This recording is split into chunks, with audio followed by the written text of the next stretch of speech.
My brother slept with my fiancée. My family forgave them and tried to reunite us, but my final decision left them in shock forever. My brother Dylan and I were close in that competitive two boys under one roof kind of way. He was a year younger than me, and we'd always been compared to each other. He was the charming, free-spirited type, while I was the one with a plan. Our sister, Mia, was the baby in our mom's shadow, always soaking up every ounce of attention she could get. Our parents, Claire and Joe, were typical Midwest parents. Mom ran the household with an iron will, and Dad was the type to crack jokes and grill steaks like it was his personal hobby. I thought I had it all figured out: a stable family, siblings I could trust, and a fiancée who I believed was my soulmate. Emma came into my life during a group project in my junior year at the University of Wisconsin-Madison. She had this magnetic energy about her that made you want to be in her orbit. She was ambitious, confident, and ridiculously attractive. I fell for her fast. By the end of the semester, we were a couple. It felt like a whirlwind, but I didn't question it because it seemed perfect. I imagined our future together: careers, kids, everything. One November, I proposed to her. It wasn't some grand gesture, just the two of us on a crisp autumn evening. She said yes, and we started planning our wedding for the following summer. It felt like the beginning of the life I'd always dreamed of. And then it all imploded. In March, I had a random slow Friday at work. I decided to surprise Emma with her favorite takeout and spend the evening together. When I walked into our apartment, everything felt off. Her shoes were by the door, but the place was eerily quiet, except for faint laughter coming from the bedroom. My stomach tightened. Something felt wrong, but I brushed it off, thinking maybe she was watching a funny video or on the phone with a friend. When I opened the bedroom door, my world shattered. There they were, Emma and Dylan, tangled up in bed. Emma was wearing the oversized t-shirt I had given her for Valentine's Day, the one with the cheesy heart print. It wasn't hard to put two and two together. They froze, both of them looking like deer in headlights. It's funny how silence can say so much. The air in the room felt heavy, suffocating. Dylan, my own brother, had the audacity to say, "It's not what it looks like." I stared at him, almost laughing at the ridiculousness of it. Emma didn't say a word, just scrambled to cover herself with a blanket like it would erase what I had just seen. I didn't yell, I didn't ask questions. What was the point? The evidence was right in front of me. I looked at Emma and said, "Pack your stuff and get out." My voice was calm, steady. I wasn't about to give them the satisfaction of seeing me lose it. Dylan tried to say something about how it just happened, but I cut him off. "You're dead to me," I said. I wasn't interested in hearing his excuses or fake remorse. There's no "it just happened" when it comes to sleeping with your brother's fiancée. I walked out. I didn't wait for an explanation or a pathetic apology. I grabbed my keys and drove to a friend's house that night. As I stared at the ceiling, the reality of it all sank in. My fiancée, the woman I planned to marry, and my brother, someone I trusted, had betrayed me in the worst way possible. It wasn't just about the cheating. It was the fact that they'd both actively chosen to destroy something I valued so deeply. The day after I caught Emma and Dylan, I didn't think things could get worse, but of course they did. While I was at work, Emma moved out of the apartment. I'd already told her to pack her stuff and leave, so I figured that was the end of it. But when I came home that evening, there was a note on the counter, sitting right where we used to keep a framed picture of us. It was short, but not sweet. She wrote that she fell in love with Dylan and never meant to hurt me, followed by some garbage about hoping I could find it in my heart to forgive them. She had the nerve to finish the note with, "I hope you can still be happy for us one day." Happy for them? I wanted to laugh, but it wasn't funny. It was infuriating. I crumpled the note and tossed it in the trash. There was nothing left to say to her. The apartment felt eerily quiet without her stuff, but I didn't care. I wanted her out of my life as fast as possible. And now she was.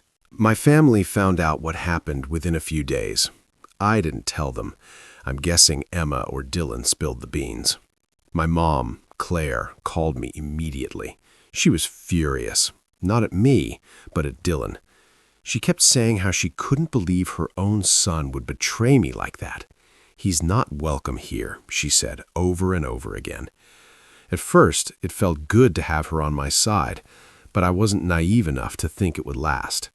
My mom's loyalty has always been conditional. She's the type who prides herself on keeping the family together, even if it means sweeping massive betrayals under the rug. I figured it was only a matter of time before she started defending Dylan. My dad, Joe, was a different story. When I finally answered one of his calls, he didn't say much. He just sighed and said, "Well, I guess things like this happen sometimes." I couldn't believe it. He wasn't angry, upset, or even surprised. He treated it like Dylan spilling coffee on my shirt instead of nuking my relationship and my trust in him. Mia, my younger sister, tried to be supportive, but I could tell she was conflicted. She'd call to check on me and say she couldn't believe what Dylan and Emma did, but there was always hesitation in her voice. She was caught between me and the rest of the family, and it was obvious. For weeks, I ignored most of their calls. I didn't have the energy to rehash what happened or hear excuses about why I should let it go. Instead, I threw myself into work. It was the only thing keeping me sane. My boss, Kevin, noticed I was putting in extra hours and asked if everything was okay. I didn't tell him the full story, but I admitted I was dealing with some personal stuff. That's when he mentioned the Indianapolis office. Apparently, they'd been struggling to find someone to lead the team there, and Kevin thought I'd be a perfect fit. It was a promotion and a chance to get out of Milwaukee, far away from Emma and all the mess they'd created. I didn't hesitate. I told him I was interested. When I told my parents about the relocation, my dad just said, "Good for you. A fresh start might be what you need." My mom, on the other hand, acted like I'd announced I was moving to Mars. She cried and begged me to reconsider. "What about family dinners? What about Christmas? You can't just leave us behind, Alex," she said. I told her I wasn't leaving them behind. I was leaving Dylan behind. "He's not part of this family anymore," she said firmly. But I didn't believe her. My mom has a way of saying one thing and doing the exact opposite when it suits her. By July, my gut feeling was proven right. Dylan was back in the house. My mom called me one evening, casually dropping that they'd decided to let him come home for a while because he had nowhere else to go. She acted like it was no big deal, like she wasn't inviting the person who had betrayed me into her home while still expecting me to show up for Sunday dinners. I didn't even try to hide my anger. I told her it was a slap in the face, that she was choosing him over me. She tried to justify it, saying, "He's still my son. I can't turn him away." Well, he's not my brother anymore, and I don't want anything to do with him. That's when she started her family unity campaign. She went on and on about how we needed to heal and move forward as a family. It was all code for just forgive Dylan so I don't have to feel guilty about letting him back in. I wasn't having it. I told her plain and simple that I wasn't interested in healing or pretending things were okay. You want unity? Then maybe stop rewarding the person who blew everything apart, I said before hanging up. After that, I kept my distance. I was busy preparing for the move to Indianapolis. I found a place, packed up my apartment, and started fresh in a city where no one knew my family or my past. Leaving Milwaukee wasn't easy. I had good memories there, and part of me felt like I was letting Dylan and Emma win by leaving. But staying would have been worse. Every street, every restaurant, every shared memory, it all reminded me of what I'd lost. Moving was the only way to truly start over. By the time I left, I'd all but cut ties with my family. I wasn't answering their calls or responding to their texts. Even Mia's attempts to stay neutral didn't matter anymore. They'd made their choice by letting Dylan back in, and I'd made mine by leaving them behind. I didn't know what the future would hold, but one thing was clear. I was done being the good son who always put family first. From now on, I was putting myself first. By September, I had gotten comfortable with my new life in Indianapolis. Cutting ties with my family had been the best decision I'd made, even if it wasn't an easy one. Work was going well. I'd started to make some new friends, and the distance from all the chaos was exactly what I needed. Then, my mom, Claire, called me.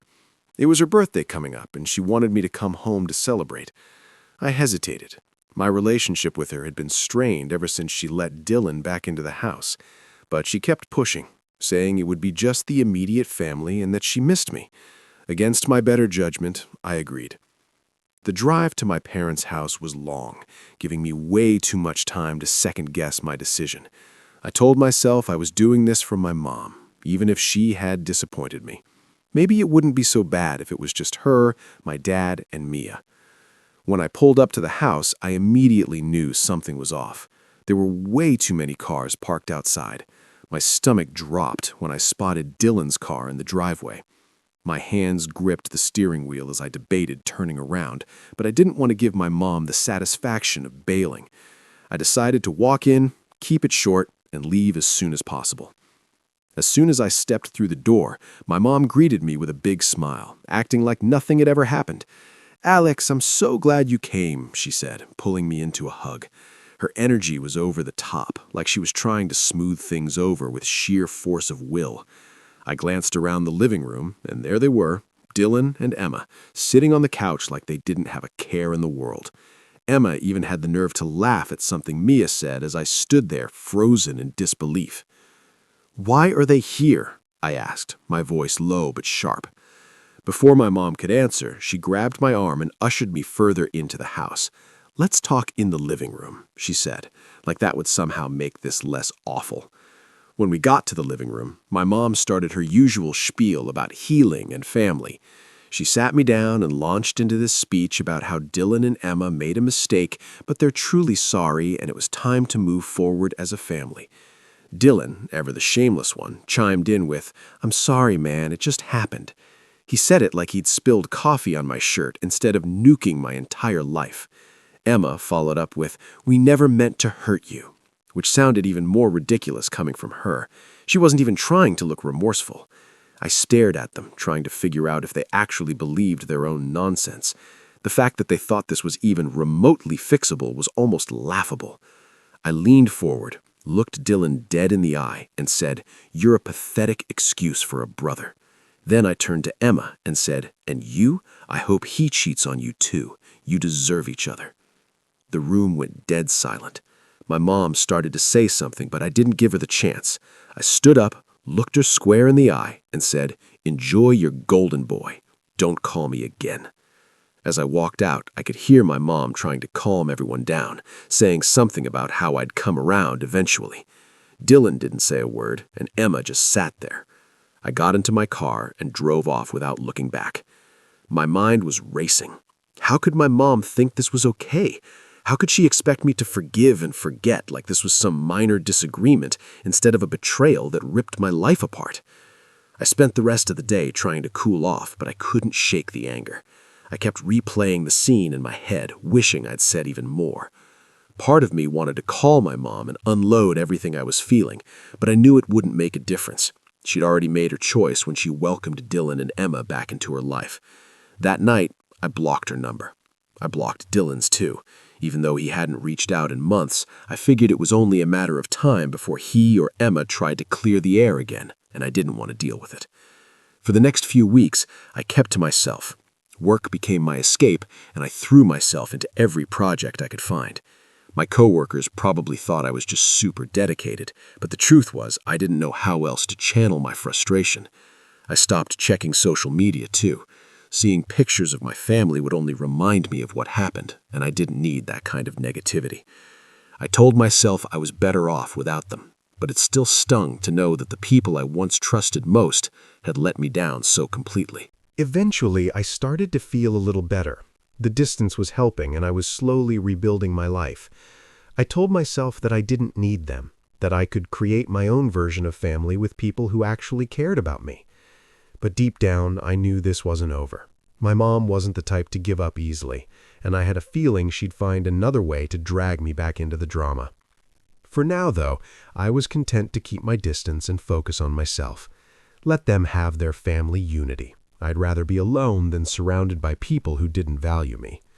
If they wanted to live in denial about what Dylan and Emma had done, that was their choice. I wasn't going to be a part of it. I didn't know what the future held, but one thing was certain. I was done letting them dictate my life. From now on, I was living on my own terms. By January, life in Indianapolis had become everything I hoped it would be.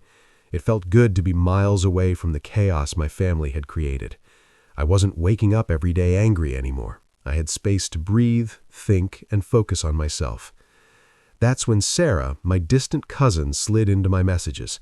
I barely knew her. We'd only met a few times at family events over the years, and even then, I don't think we ever exchanged more than a few words.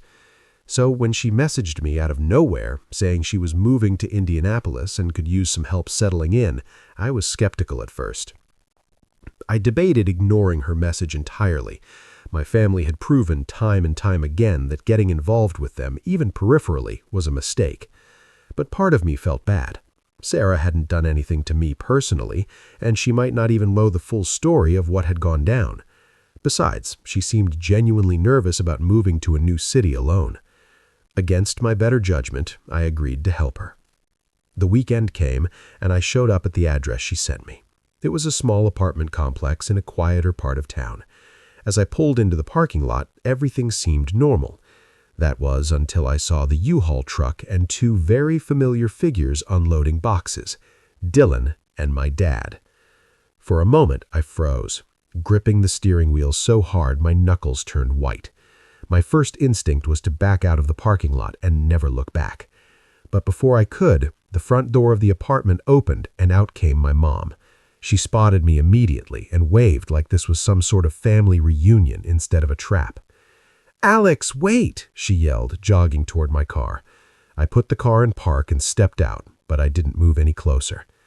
"What the hell is this?" I asked, gesturing toward Dylan and my dad, who were now standing awkwardly by the truck. My mom gave me her usual let's all be reasonable look and started rambling about how Sarah just needed some help and it made sense for the family to come together.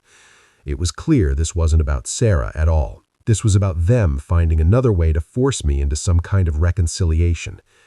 Dylan, ever the master of insincere apologies, stepped forward with tears already welling up in his eyes.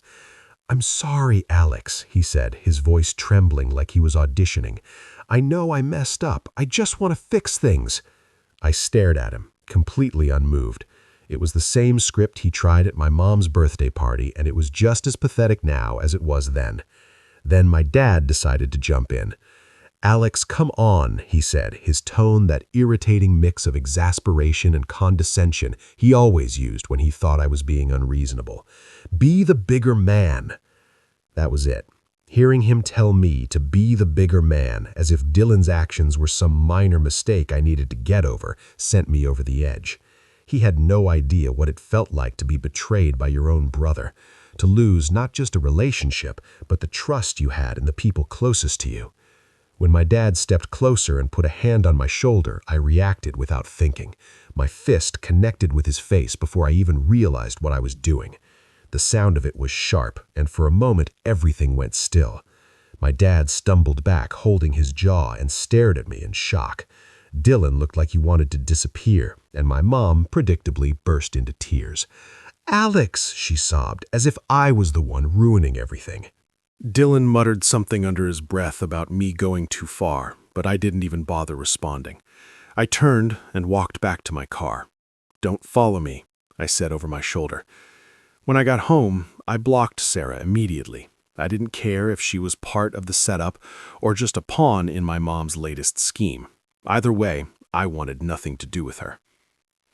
That night, I sat on my couch trying to process what had just happened. I wasn't proud of losing my temper, but I didn't regret it either. My dad had crossed a line, and if a punch to the face was what it took to make them understand that I wasn't going to be manipulated, so be it. The worst part was that this wasn't even surprising. My mom had always been willing to bend over backward to protect Dylan, no matter how much damage he caused. And my dad was more concerned with keeping the peace than actually addressing the problem. I wondered how long they'd been planning this. Had they been talking to Sarah for weeks, convincing her to reach out to me? Or was it a last-minute idea? Either way, it didn't matter. What mattered was that I'd walked away before they could rope me back in. The next morning, I woke up feeling a strange mix of relief and sadness. Relief because I'd stood my ground, but sadness because it was yet another reminder of how far gone my family was. There was no fixing this. They didn't see Dylan and Emma's betrayal for what it was, and they never would. I decided that day to cut ties even further. I wasn't going to give them any more opportunities to pull me into their mess. My life in Indianapolis was good, and I wasn't about to let them ruin it. Whatever they wanted from me, closure, forgiveness, a return to normal, they weren't going to get it. I was done being the scapegoat, the one expected to keep the family together while everyone else did whatever they wanted. By December, I was in a much better place emotionally and mentally. Life in Indianapolis was steady, and I had started dating Hannah, a 24-year-old woman who quickly became my rock. She was everything I needed: kind, funny, supportive, and most importantly, she respected my boundaries. She knew about the mess with my family and never once pressured me to reconnect. Hannah's family lived in Chicago, and she invited me to spend Christmas with them. It was the first time in years that I was genuinely looking forward to the holidays. Her parents were warm and welcoming, her siblings were great, and there was none of the tension and drama that had plagued my family gatherings for as long as I could remember. A week before Christmas, though, I got a letter in the mail. I almost ignored it because I didn't recognize the handwriting. When I opened it, my stomach dropped. It was from my mom. She wrote that Dylan and Emma had gotten married and that my parents were now separated. She didn't go into detail about why, but she kept emphasizing how much the family needed me this Christmas. She begged me to come home, saying it could be a chance to heal and to move forward. I read the letter twice, trying to figure out what she was really asking for. Was this about me, or was it just another attempt to fix the mess Dylan had created? The mention of their marriage made me sick to my stomach. It felt like a slap in the face, a reminder that they had moved on without a shred of remorse for what they'd done. When I showed the letter to Hannah, she suggested I let it go. "You don't owe them anything," she said gently. "If it's just going to hurt you, there's no reason to put yourself through that." She was right, of course, but a small part of me still felt guilty. Not for cutting them off, but for the fact that I couldn't shake the sense of obligation my mom always tried to instill in me. In the end, I decided to spend Christmas with Hannah's family. They lived in a cozy house in the suburbs of Chicago, and as soon as we arrived, I knew I had made the right choice. Her parents greeted me with hugs, and her mom immediately started fussing over whether I liked hot chocolate or mulled cider better. It was simple and wholesome in a way I hadn't experienced in years. For once, I wasn't waiting for some kind of argument to break out. Christmas morning was just as peaceful. Hannah's family had a tradition of opening presents in their pajamas, and they even had a stocking for me with my name on it. It was thoughtful, simple, and made me feel like I belonged. But even in the middle of all that warmth and happiness, the thought of my family lingered in the back of my mind. I couldn't help but wonder what they were doing. Was my mom sitting alone in the house? Was my dad celebrating at all? Were Dylan and Emma playing happy couple while the rest of them pretended everything was fine? I pushed the thoughts aside and focused on the moment. I wasn't going to let their drama ruin this for me. In January, just as I was settling back into my routine, I got an email from Mia. I hadn't heard from her in months, so seeing her name in my inbox was a surprise. Against my better judgment, I opened it. Mia wrote that my dad was now living in a motel and that Dylan and Emma were struggling financially. She didn't go into too much detail, but she hinted that Dylan's work situation wasn't stable and that Emma was apparently unhappy in their marriage. I stared at the screen, trying to figure out why Mia thought I needed to know any of this. Was she looking for sympathy? Did she expect me to swoop in and fix things? If so, she was going to be disappointed. I didn't respond to the email. What was I supposed to say? Sorry to hear that, but it's not my problem. I wasn't going to get dragged back into their mess. No matter how bad things got for them, they had made their choices, and now they had to live with the consequences. Still, a part of me felt vindicated. They were struggling, and while I didn't take pleasure in their suffering, I couldn't help but feel like it was karma catching up to them. Dylan and Emma had destroyed my life, and now their perfect little bubble was starting to crack. Hannah noticed I was quieter than usual that evening and asked if everything was okay. I told her about the email, and she just nodded, her expression soft but firm. "You've done the hard work of moving on," she said. "Don't let them pull you back in." She was right. I had spent too much time rebuilding my life to let their problems derail me now. The next morning, I deleted Mia's email and blocked her address. It wasn't easy, but it was necessary. I wasn't going to let them use guilt or pity to worm their way back into my life. That Christmas with Hannah's family felt like a turning point. For the first time, I realized what it meant to be truly free of the toxicity I had grown up with. I didn't need my family's approval or their validation. I had found people who cared about me for who I was, not for what I could do for them. The chaos of my past wasn't going to define me anymore. I had built a new life, and I wasn't looking back. By June, I was feeling good about how far I'd come.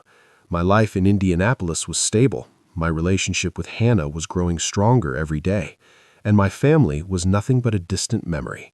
I had blocked them all, ignored every half-hearted attempt to reach out, and focused entirely on myself. But of course, they weren't done with me. One Saturday morning, I was getting ready to head out for a run when I heard a knock at my door. I wasn't expecting anyone, and when I looked through the peephole, I froze. It was Mia. I hadn't seen her in over a year, and for a split second, I considered pretending I wasn't home. But eventually, I opened the door.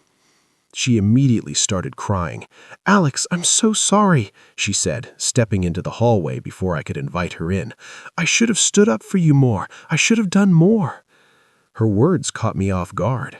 For so long, Mia had been this passive presence in my life, someone who never outright hurt me, but never really defended me either.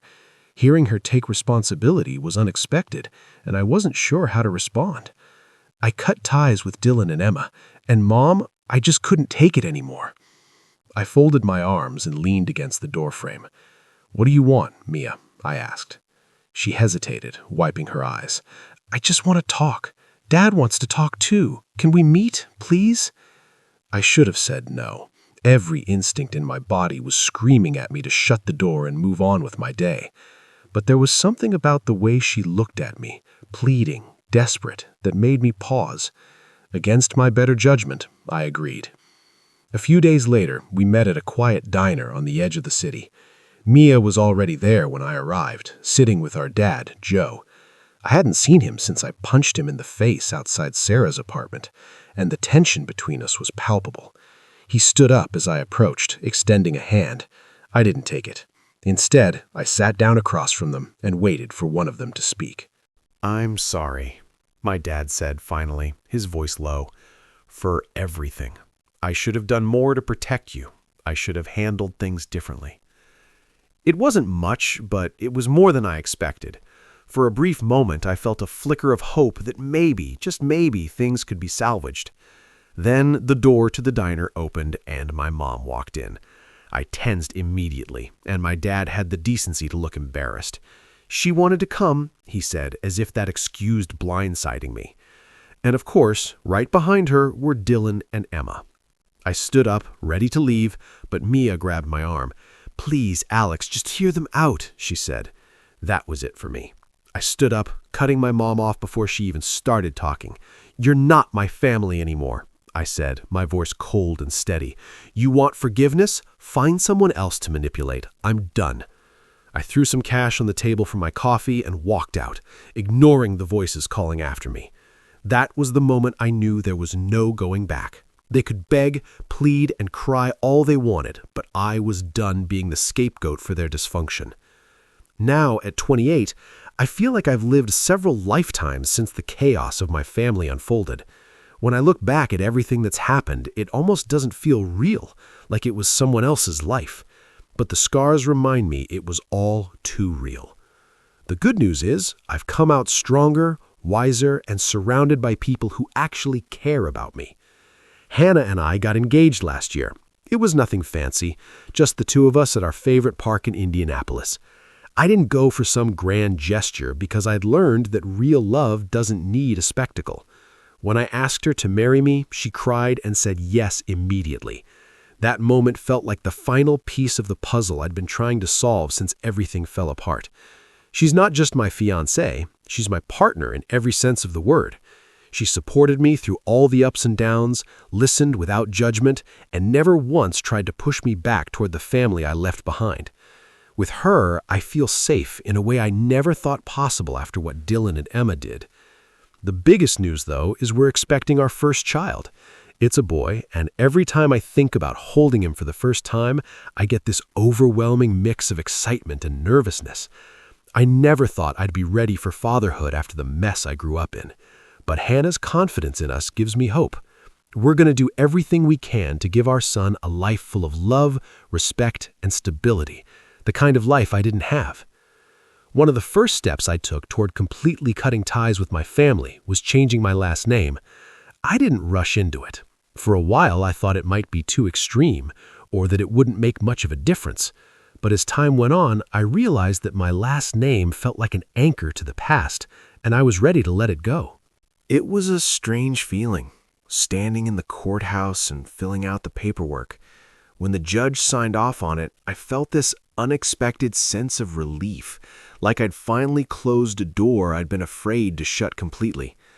I chose a last name that felt meaningful to me, something tied to a personal hero rather than my family tree. Hannah was fully supportive. She even joked that she'd take my new last name once we got married, saying, "We're starting our own legacy now." That really stuck with me. The idea of creating something new, something separate from all the pain and betrayal, became my focus. I've heard bits and pieces about what's been going on with my family since I cut them off. Not because I seek it out, but because mutual acquaintances sometimes slip up and mention it. Apparently, my parents are officially separated now. My dad is living in a tiny rental on the outskirts of town, and my mom is still in the family house trying to keep up appearances. Dylan and Emma, let's just say karma hasn't been kind to them. They're drowning in debt, and from what I hear, their marriage is on shaky ground. Emma lost her job, and Dylan's work situation is far from stable. The irony isn't lost on me. After everything they did to tear me down, they're the ones struggling to keep their heads above water. As for Mia, her fiancé left her a few months before their wedding. I don't know the details, and honestly, I don't care to. She made her choice to stand by Dylan and Emma when it mattered most, and that's not something I can forgive. The last time I heard from any of them directly was over a year ago, when my mom sent me another letter begging me to reconnect. I didn't even open it. I tossed it straight into the trash. Whatever regret they feel now is their burden to carry, not mine. One of the biggest lessons I've learned through all of this is the importance of setting boundaries. For so long, I let my family push me around, guilt me into forgiving them, and make me feel like their problems were my responsibility. Cutting them off wasn't easy. It was messy, but it was the only way to truly move forward. Sometimes I wonder if my family ever looks back and regrets their choices. Do they think about the pain they caused? Do they realize how much they lost by betraying me? I'll probably never know, and that's okay. Their regret or lack of it doesn't matter anymore. What matters is that I finally found peace. If anyone reading this is going through something similar, let me tell you, it's not easy to walk away from toxic relationships, especially when they're family. But sometimes it's the only way to protect your peace and create the life you deserve. You're not obligated to keep people in your life just because of shared DNA. I've learned that family isn't about blood. It's about the people who show up for you, support you, and love you unconditionally. And with Hannah by my side and our little one on the way, I finally have the family I've always wanted.